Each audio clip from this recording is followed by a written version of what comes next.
Hi folks, Clyde Lindsay from Pixel Pro Displays. If you're importing sequences that have lyric tracks included with them, but they don't have a matching face or choro prop that you can map to your choro prop, I got the video for you.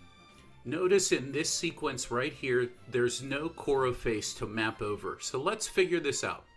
In this sequence, we have the lyric tracks added, and you can see that in the timing marks. Once you import the sequence, and here I'm opening up the display elements and changing so that you can see those lyric tracks. Now grab the faces effect and apply it to your choro prop, stretching it the entire length of the sequence. In the faces effect settings, select a timing track for the choro prop to sing, and you can do this on all of your singing props with the faces effect. Check the outline box, then select 3 colors to outline and highlight your choro face. If you'd like to learn how to set specific colors, follow the full-length video in the description.